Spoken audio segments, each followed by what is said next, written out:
preguntas que yo hago es ¿qué enseñanzas son importantes para dirigir nuestras vidas?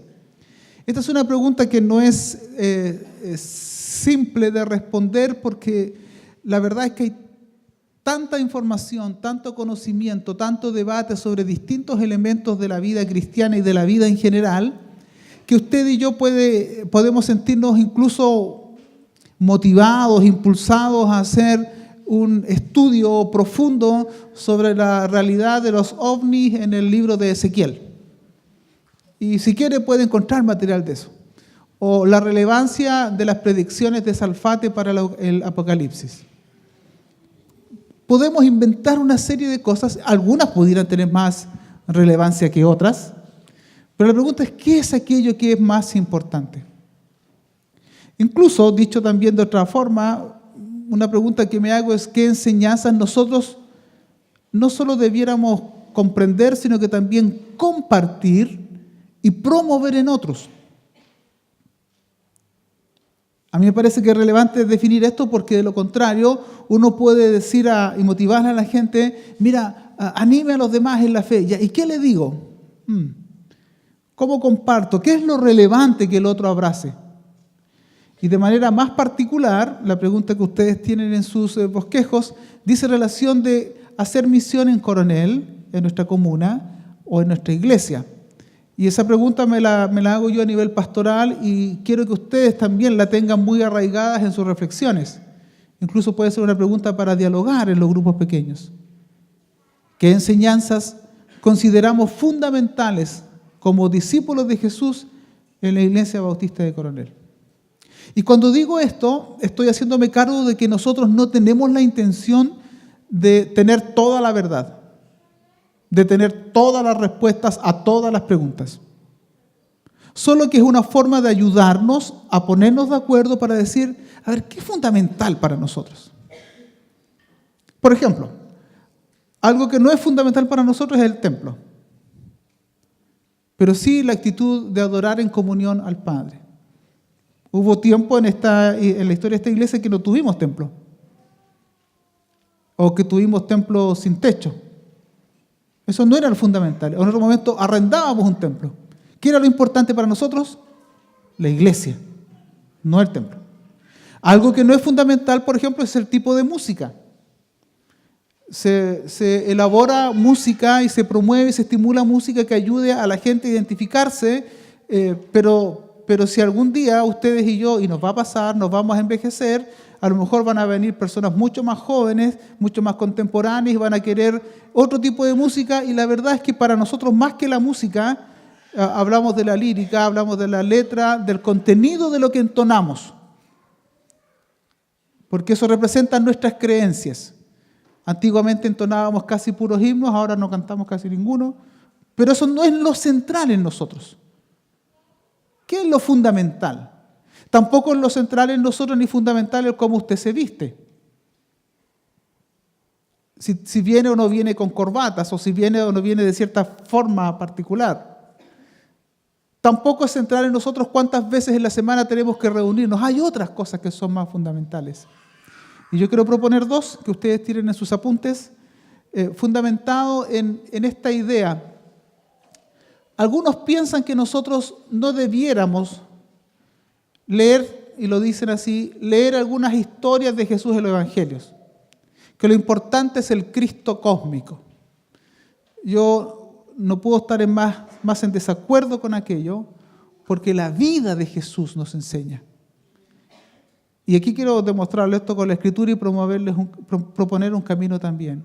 Voy a leer dos textos, Mateo 7, del 24 al 27, y Mateo 28, del 18 al 20.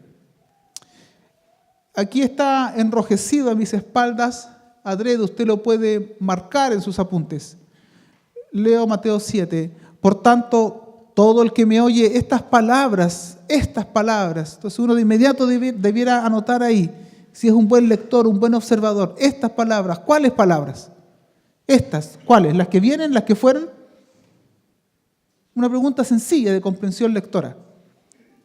El que me oye estas palabras que acabo de decir, la aclaración es mía, estas palabras y las pone en práctica, Es como un hombre prudente que construyó su casa sobre la roca. Ahí usted puede subrayar 3 elementos. Oye estas palabras y ponga un delineamiento ahí en poner en práctica. Oír el contenido de lo que tenemos que oír y poner en práctica. Es un hombre prudente que construyó su casa sobre la roca. Cayeron las lluvias, crecieron los ríos y soplaron los vientos y azotaron aquella casa. Permítame un comentario pastoral. Siempre ha habido lluvias, siempre ha habido vientos fuertes, siempre han habido huracanes, siempre han habido terremotos, siempre han habido guerras, siempre han habido rumores de guerra. Por favor, no se abra a esta histeria de que el mundo se va a acabar porque ahora están pasando cosas que nunca antes han sucedido. Eso es una cosa muy errada que solo promueve el fanatismo y la histeria. El Señor dijo que iba a venir cuando sucedieran esas cosas, cuando hubiera guerra, rumores de guerra, cataclismo, terremoto, como quieran. Es decir, voy a venir cuando la vida sea como todos los días. No ha habido un momento en la historia de la humanidad en donde no hayan existido guerras.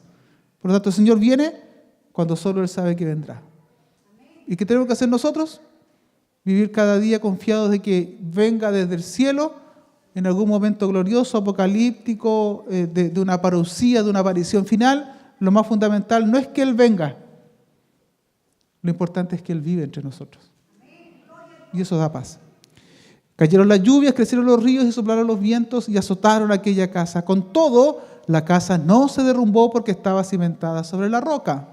¿Qué creen ustedes que sería la roca? ¿Cuál sería la roca?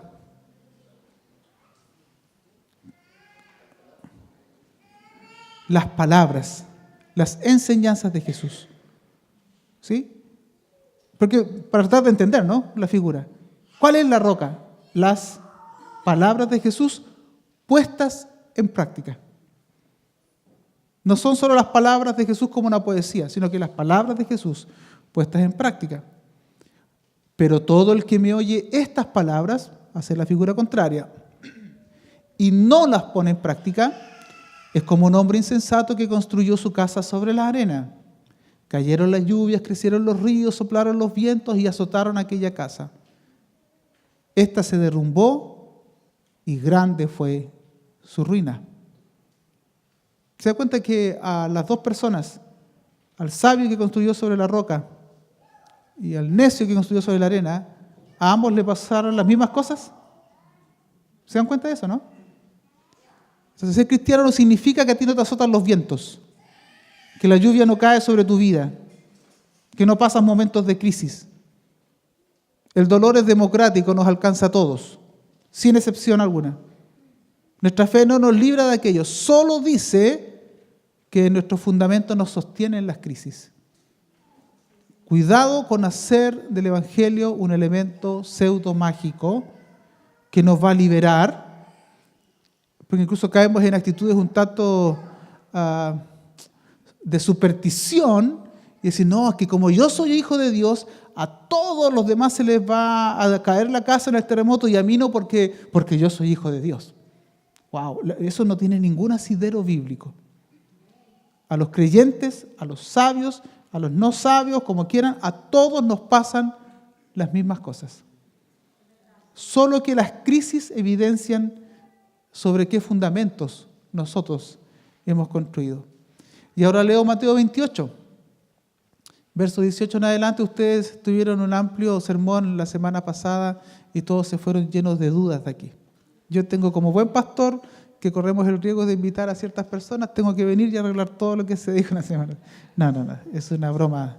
Jesús se acercó entonces a ellos y les dijo, se me ha dado toda autoridad en el cielo y en la tierra, por tanto vayan y hagan discípulos de todas las naciones, bautizándolos en el nombre del Padre y del Hijo y del Espíritu Santo, enseñándoles a obedecer, ¿qué cosa? Todo lo que yo, permítame el énfasis, todo lo que yo les he mandado a ustedes. No dice vayan y cuenten la historia doctrinal de vuestra congregación. Vayan y digan lo que yo les enseñé a ustedes.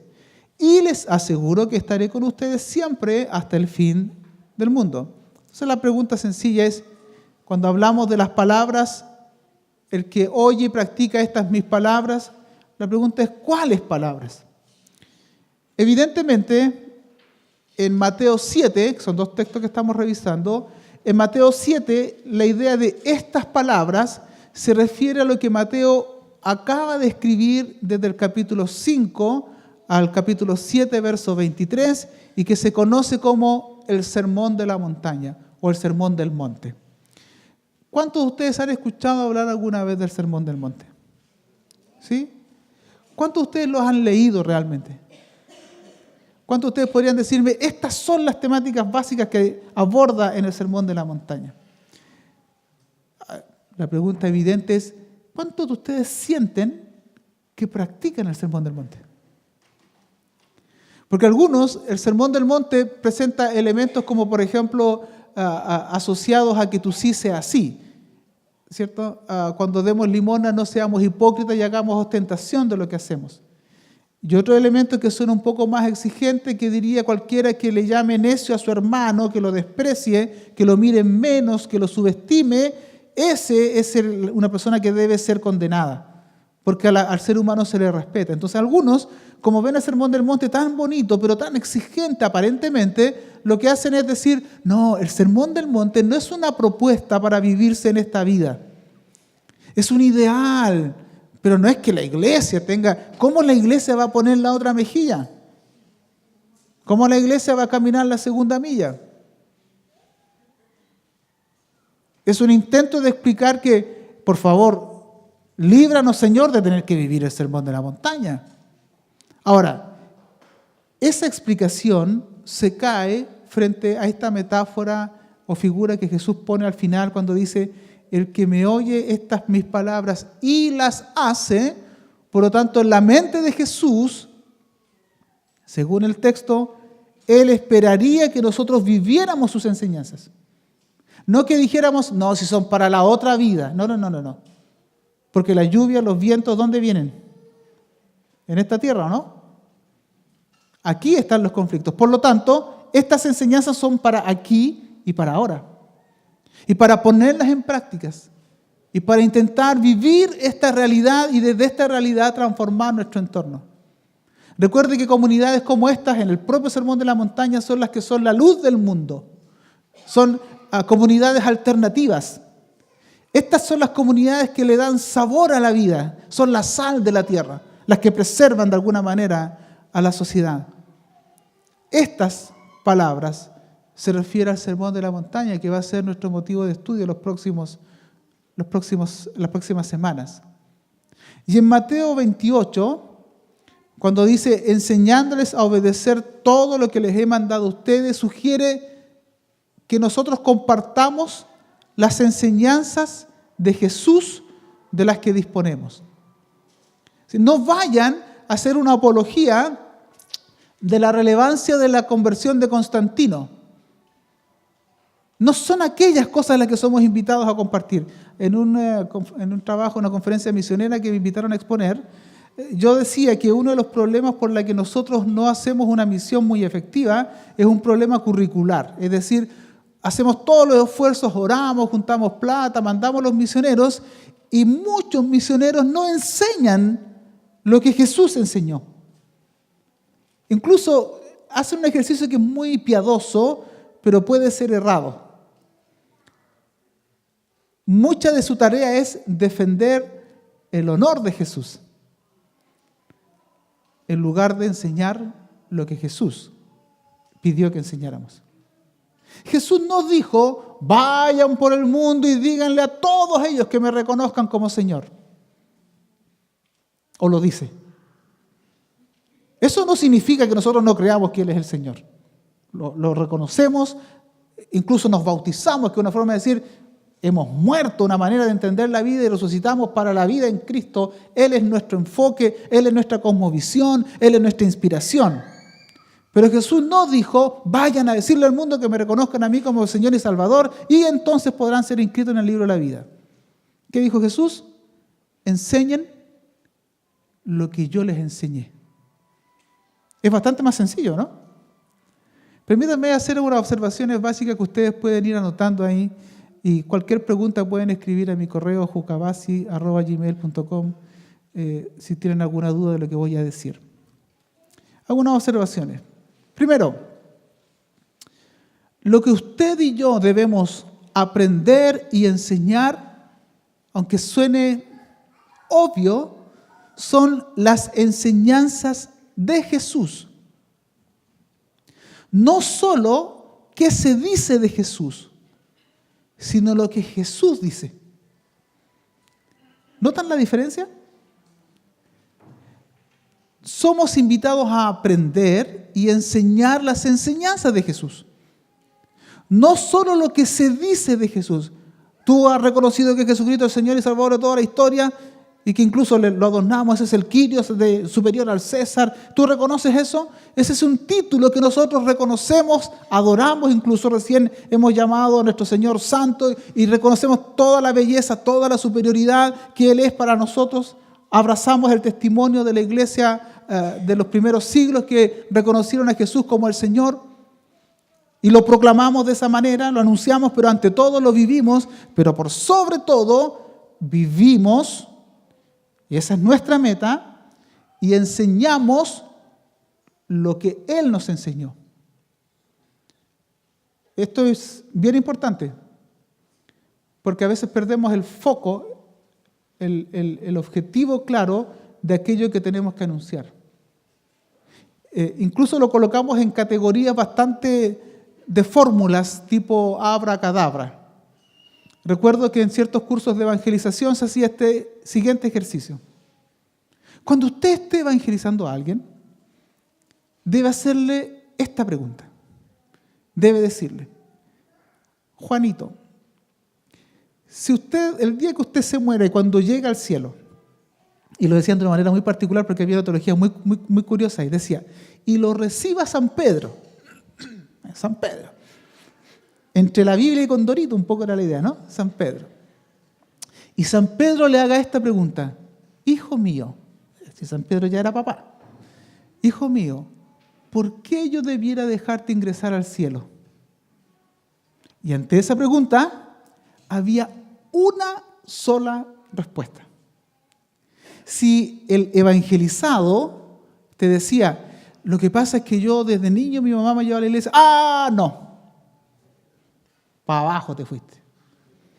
Y si uno decía, mire, yo la verdad es que me comprometí, no, mala respuesta, suena el ring ring, fuera. ¿Cuál era la única respuesta? Yo te reconocí como Señor y Salvador y te acepté en mi corazón. La eternidad lo espera. Ahora, imagínense lo pintoresco de esto.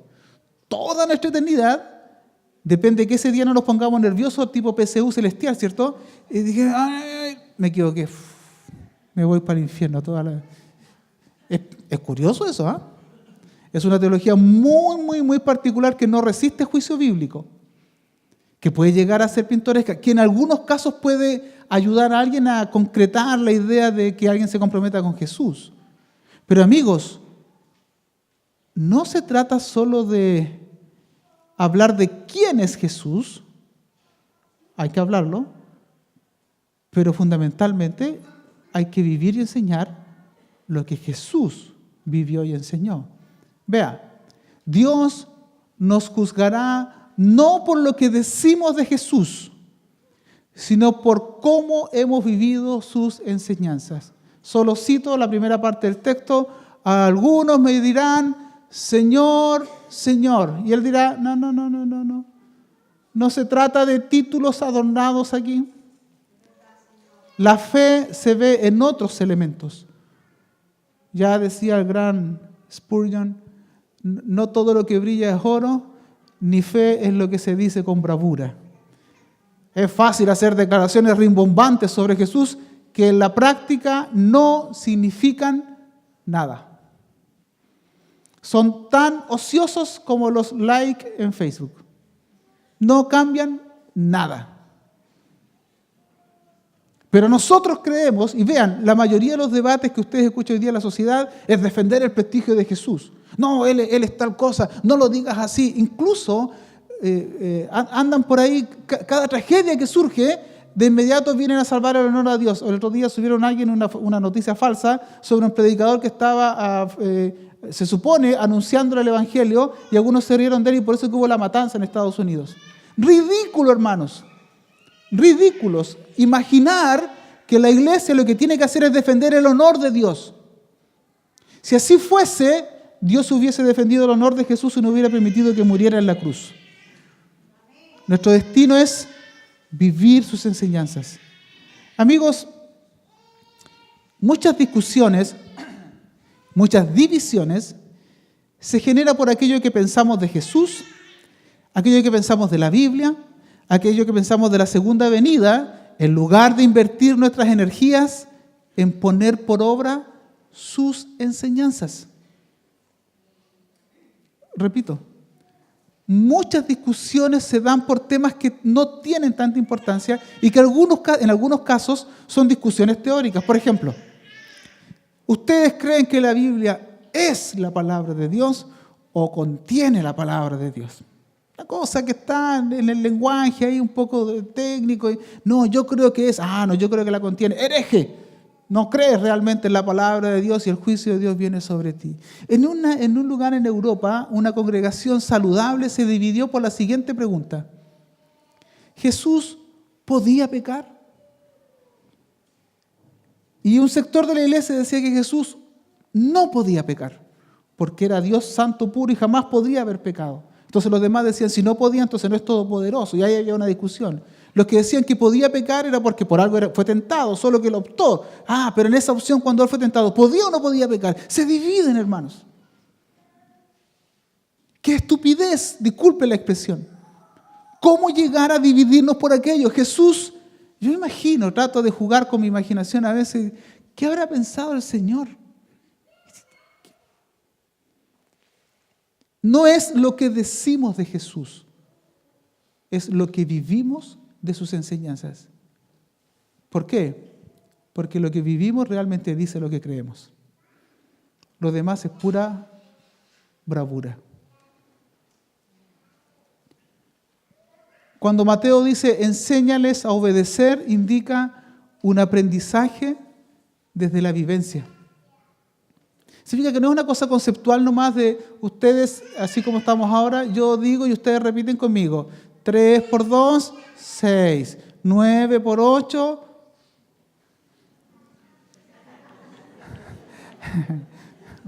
Trae revelación, Señor. 72, ¿cierto? Y así empezamos a jugar con algunas. Y repitan conmigo. La Biblia es la palabra. La Biblia es la palabra de Dios. Enséñales a obedecer. Esta es una aclaración que sugiero pastoralmente. Enséñales a vivir mis enseñanzas. Esa es la idea. Enséñales a cómo se vive el Evangelio. No les enseñes a discutir, o como algunos decimos, vamos a hacer un curso de apologética para defender nuestra fe. Hermano, la fe es como si yo dijera, voy a hacer un curso de matrimonios porque quiero defender mi amor por Doris. ¿Por qué tiene que defender eso usted? Usted tiene que amarla de tal manera que a usted no le entre duda alguna de que la ama y que los demás se den cuenta en realidad parece que la quiere. Yo no tengo que defender eso. La fe no se anda defendiendo, la fe se vive, se expresa. Entrar en categorías racionales, discusiones pudiera incluso atormentarnos y lo que es peor, enemistarnos o distanciarnos de otros. Primera observación. Segunda observación. Oír y practicar hacen la diferencia entre la prudencia y la insensatez según Jesús. Hacen la diferencia entre la sabiduría y la necedad. Entre una iglesia que se entretiene o una iglesia que hace misión. El gran problema de nosotros es que a veces nos gusta oír. Incluso para a veces repetir lo que hemos oído. Y aquí hay una diferencia que tú tienes que definir en tu vida. Tú no estás invitado a oír la Escritura nada más. Tú estás invitado a oír y ponerla en práctica. De lo contrario, usando la figura de Jesús, al oír y no practicar, somos necios. Y nos va a pillar mal parada la crisis, mal cimentados, y nuestra vida se puede desplomar. Hoy tenemos mucha gente que oye y repite la Biblia, e incluso condenan a los que no piensan la Biblia de la misma manera. Pero tenemos pocos que oyen y practican las enseñanzas de Jesús, que es la gran crítica que se nos hace a la iglesia. Que no siempre vamos a la vanguardia con la vivencia más fundamental del Evangelio, de ayudar, de compartir, de acoger, sino que más bien nos mantenemos en una distancia poco amorosa del resto de la gente que opina distinto a nosotros. ¿Cuánto de lo que la iglesia dice creer practica?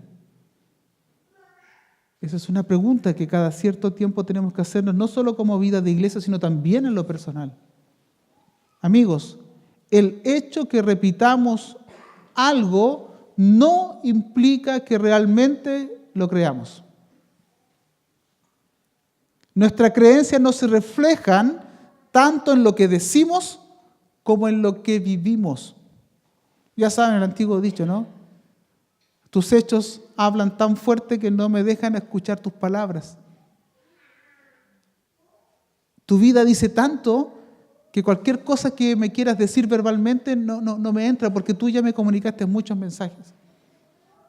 Me entregaste información que incluso puede anular y contradecir lo que me quieres decir verbalmente. Me dices que me amas, pero no me respetas.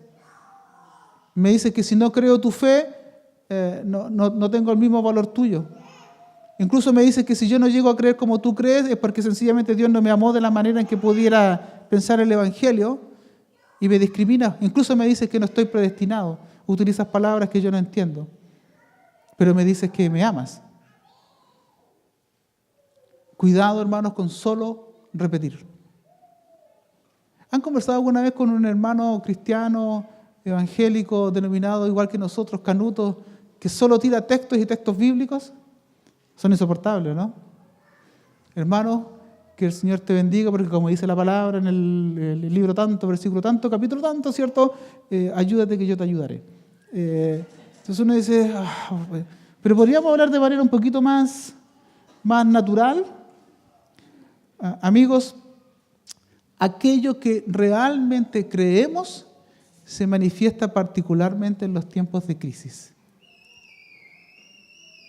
No me digas que no le tienes miedo a las tormentas cuando el mar está calmo. Lo voy a decir en chileno. En la cancha. Otra cosa es con guitarra. Hablamos bonito, ¿cierto? Cantamos súper lindo. Pero otra cosa es la vida diaria. Amigos, no nos engañemos. Jesús dijo, escuchen mis palabras y pónganlas en práctica. No esperemos que las crisis lleguen. A veces nos pasa a nosotros que iniciamos un camino y de inmediato empezamos a dar cátedra. Pasa con los recién casados. Se casan y al mes están dando consejos de matrimonio. ¿Cierto? ¿Y uno qué hace? ¿Qué hace, Claudio? Dice, sí. Muchas gracias por tu consejo. Gracias por poner tu historia al servicio de los demás. No quiero subestimar a la gente que está iniciando algún camino, ¿no? Pero a todos nos pasa más o menos eso. Pablo se convierte y empieza a dar cátedra, dicen algunos. Algunos le hubieran sugerido que esperara un poco más a Pablo. Parece que después se desentiende. Cuando escribe 1 Tesalonicenses dice, hermano, el Señor viene ya, viene, dale. Cuando saluda a otro hermano dice, Señor viene, Maranata, viene. Y después se da cuenta, parece que no. Y entonces empieza a aconsejar de otra manera. Tenemos que aprender a integrar ciertas creencias y madurarlas en nuestro interior. Cuidado, las crisis van a venir. Y han venido. ¿Dónde estaba tu fundamento? Sobre esto solo ten cuidado de lo siguiente. Nuestra práctica es esconder nuestras carencias destacando las carencias de otros. ¿Me siguen? Escondemos nuestras carencias hablando de las carencias de los demás. Jesús lo diría, miramos la paja en el ojo ajeno y dejamos de ver la viga que está en el nuestro. Tercera observación, el énfasis de la enseñanza cristiana está puesto en el amor a Dios y el amor al prójimo. Vayan y enseñen, pero en ese énfasis hay amor detrás, hay deseo de ayudar, hay deseo de contribuir, hay deseo de liberar. No hay un deseo arrogante de mostrarme como superior. Este amor en la enseñanza de Jesús se expresa en la compasión, no en el juicio. Quiero marcar eso. La enseñanza no consiste en decirle al otro sus pecados, como si el otro fuera un ignorante. El único que convence de pecado es el Espíritu Santo, dice la Escritura. La enseñanza en un contexto de amor que se expresa en compasión, no en juicio, no en discriminación, no en subestimar el valor del otro, en compasión. Te abrazo porque eres ser humano, no porque eres bueno. Te acompaño no porque necesariamente yo soy mejor que tú, sino porque tú eres importante para Dios y Dios me ha puesto en tu camino para acompañarte. Esta enseñanza se expresa en la búsqueda de la justicia y también el gobierno de Dios, que es la idea del reino de Dios, pero gobierno es la idea teológica que está detrás, el gobierno de Dios sobre todos. Ya lo he dicho en alguna oportunidad, ¿se imaginan si Jesús fuera presidente de Chile? Si Jesús fuera nuestro alcalde. Vean cómo dice la Biblia, cómo sería atento con los más pobres, con los más desposeídos, ayudando a los que tienen menos, construyendo una paz y el bien común para todos, que todos tengan sus necesidades fundamentales suplidas. Ahí está el énfasis de la enseñanza de Jesús. Amigos, un discípulo de Jesús que quiere enseñar a otros, lo primero es que se entienda a sí mismo como alcanzado y sostenido por la gracia de Dios. Quiero repetir eso. Si usted quiere enseñar, lo primero que debe hacer es comprenderse a sí mismo como alcanzado y sostenido por la gracia de Dios. Pero a nosotros nos pasa que nos sentimos superiores. Dejamos de cometer algunos pecados que solo nosotros sabíamos que cometíamos y ya empezamos a sentirnos como superiores a los demás. Y miramos a los demás como por debajo de nuestra ética. Un discípulo de Jesús recibe este llamado, sígueme. Como quiera que usted lo haya escuchado, pero es esta idea, sígueme. Es una invitación que surge de Dios mismo. Dios nos dio la oportunidad de estar aquí. No debo contarle ninguna historia suya para recordarle que usted no es mejor que otros. Que somos hijos de la misma gracia, de la misma compasión de Dios. Amigos, la ética de un discípulo que enseña se fundamenta más en lo que hace que en lo que se deja de hacer. ¿A qué me refiero con esto? Lo voy a explicar con esta otra declaración. Un discípulo de Cristo que quiere enseñar no reduce su ética a no hacer lo malo, entre comillas pongo eso, sino que se concentra en hacer el bien. Se fija que el cristiano en muchos casos en el mundo evangélico se define como yo no hago esto, yo no hago esto, yo no hago esto. Y yo antes de aplaudirlo le diría, antes que termine, ¿y qué hace? Voy a la iglesia. ¿En qué cambia eso?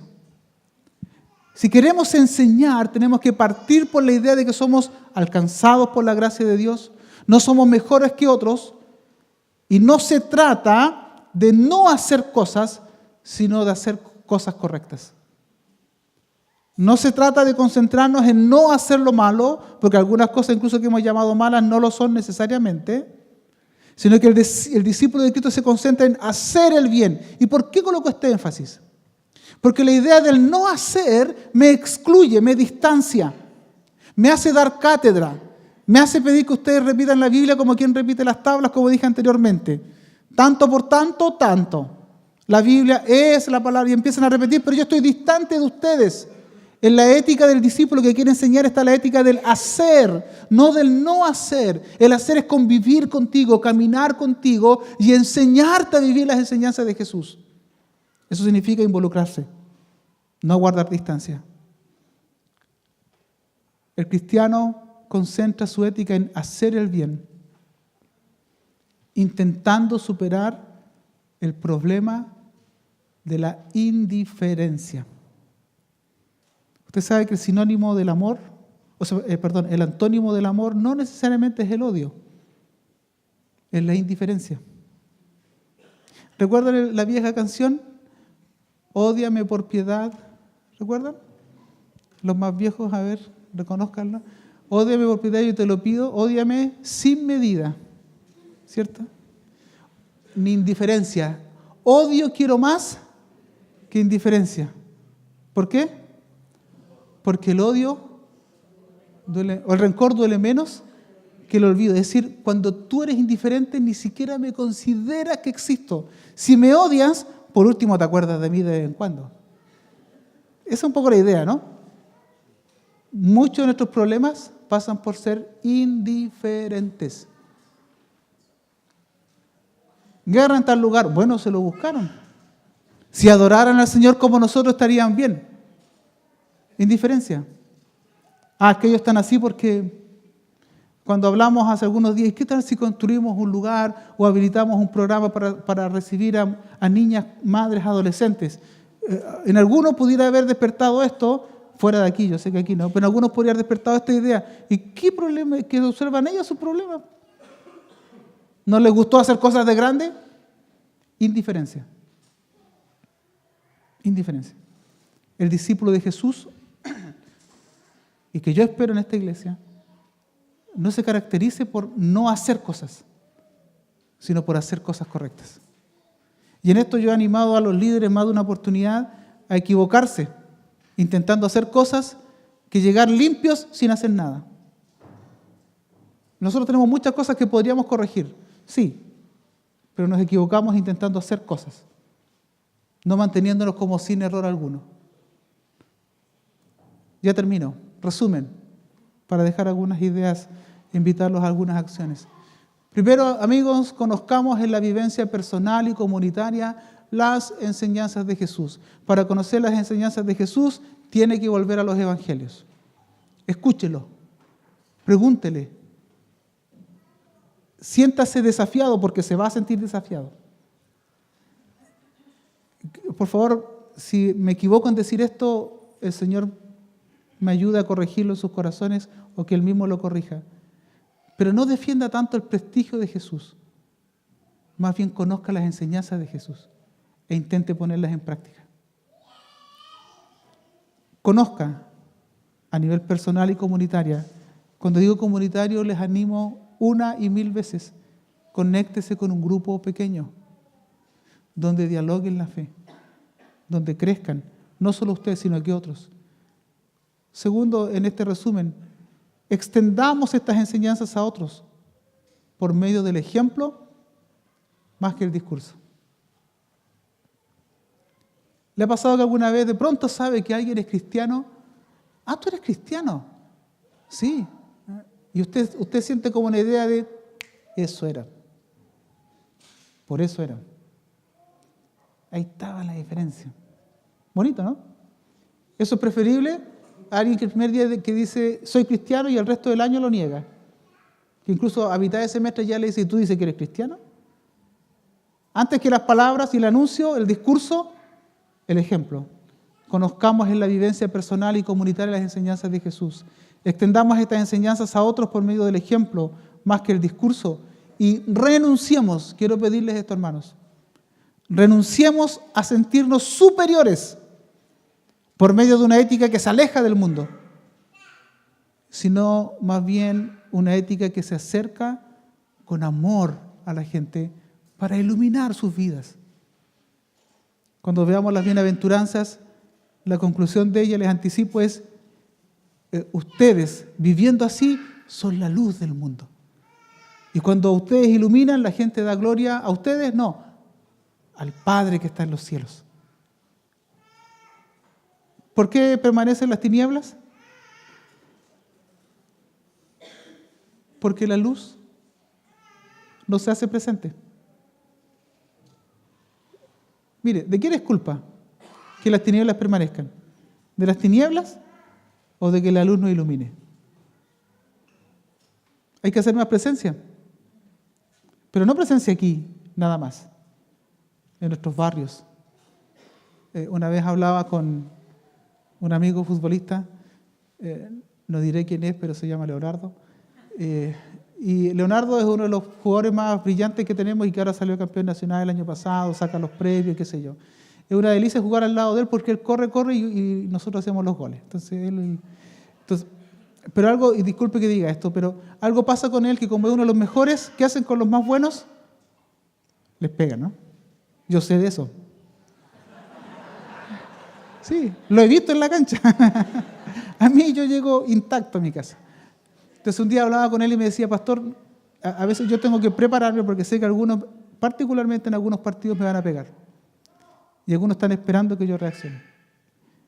Y he tenido que pedir, Señor, ayúdame a jugar limpio, con todo lo que el fútbol significa, los roces, pero no reaccionar como algunos quisieran que yo reaccionara. Recuerdo a personas que de pronto se niegan a participar de algo y de pronto dicen, bueno, ya voy a ir, y la hermana evangélica, tan cristiana que era, como que están esperando que cometamos algún error. Amigos, no nos sintamos superiores. Acerquémonos a la gente para iluminar, conscientes de que la gracia es de Dios, no de nosotros. Yo quiero animarlos en este camino en las próximas semanas. Y para ello quiero pedirles 3 cosas. Primero, sigamos orando. Yo sé que algunos de ustedes siguen orando a las 22 horas. Yo les agradezco mucho. Hemos estado pendientes y hemos estado muy inquietos porque el Señor haga cosas en medio de nosotros. Pero les pido, por favor, no dejemos de orar. Algunos de ustedes me han dicho, pastor, no he podido a las 10 de la noche, puedo a las 7 de la mañana, a la hora que sea. Pero quiero pedirles a todos que mantengamos al menos unos 5 minutos de oración diaria en donde podamos pedir al Señor que manifieste su gracia sobre nosotros y sobre esta iglesia en particular. Segundo, quiero pedirles que lean el Sermón del Monte durante la semana. Son solo 3 capítulos. Versos más, versos menos. Leerlo, meditarlo. Van a encontrar cosas raras y sobre esas cosas raras les invito a que hagan preguntas. Lo tercero que quiero pedirles es que escriban una reflexión personal sobre lo que leen. Tal vez no lo lean todo de un viaje, aunque un buen ejercicio sería leerlo todo de una sola vez y luego empezar a leer por párrafos. Que escriban una reflexión personal, cómprense un cuaderno, un apunte, lo que sea, sobre lo leído. Pero no solo tomen apuntes sobre eso, sino que escriban algún compromiso de acción. ¿Me siguen? No solo decir qué bonita la idea, no, un compromiso de acción. Sencillo. Señor, aunque sea una luciérnaga que a veces enciende y apaga, pero que algo puede iluminar mi entorno. ¿Me siguen? 3 cosas. Y esas cosas les animo a que las compartan en sus grupos pequeños. Por último, digan, saben, yo estoy tratando de vivir esto. Estoy tratando de ponerlo en práctica. Estoy tratando de seguir a Jesús en la vida. Y las próximas semanas veamos qué sigue haciendo el Señor entre nosotros. Vamos a sumergirnos en el Sermón de la Montaña. Yo voy a dar algunas orientaciones, indicaciones, anhelos pastorales para esta iglesia. Nos vamos a escribir un libro para todo el mundo, para esta iglesia, que nos va mostrando el Señor y qué camino tenemos que recorrer. ¿Hay alguna pregunta? Ok, vamos a orar y les pido...